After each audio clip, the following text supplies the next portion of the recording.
वळूयात पुढच्या बातमीकडे।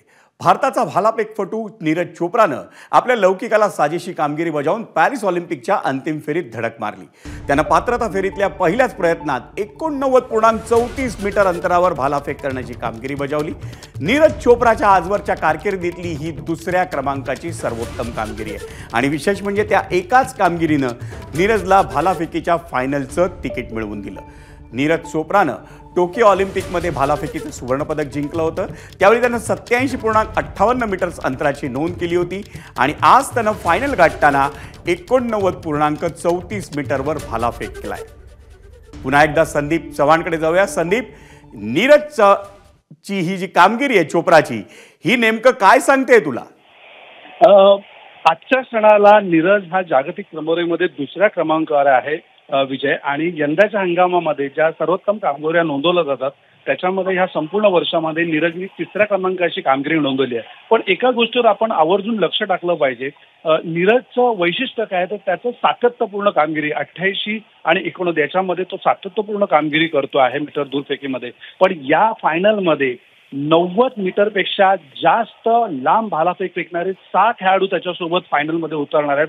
त्याच्यामध्ये पाकिस्तानचा भालाफेकपटू जो आहे त्याची सर्वोत्तम बेस जी आहे ती 91.2 आहे। त्यामुळे त्याच्यापेक्षा सर्वोत्तम कामगिरी केली 90च्या पुढे भालाफेक फेकणारे 6 खेळाडू आहेत। आणि असं असतानाही नीरजचं कौतुक कशासाठी की त्याच्यामध्ये सातत्यपूर्ण कामगिरी जो आहे, विशेषतः आंतरराष्ट्रीय दर्जाच्या स्पर्धांमध्ये त्याचा जो विश्वास आहे, त्याची जी कामगिरी आहे ही नेहमी उंचावत राहिलेली आहे, सातत्यपूर्ण राहिलेली आहे।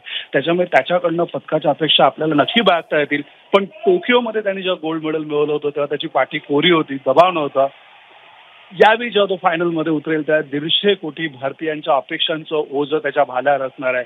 त्यामुळे त्याचा रिझल्ट काय लागणार हे पाहणं मनोरंजक ठरणार आहे। पण नक्कीच भारताची आन बान शान त्याच्याकडनं उंचवण्याचा नक्की प्रयत्न होईल। विजय, संदीप, मला कल्पना आहे तुझ्याही थोडासा मी रसभंग करतोय, पण या क्षणी तू हॉकीच्या मैदानात उपस्थित आहे आणि तिकडे भारत विरुद्ध जर्मनी हा उपांत्य फेरीचा सामना सुरू आहे। सामना अतिशय रंगात आहे, 1-1 अशी बरोबरी आहे। काय वर्णन करशील, अगदी थोडक्यात सांग। सांगतो, या हॉकीमध्ये जिथे जिथे जागा आहे तिथे तिथे तिरंगे झळकलेले आहेत।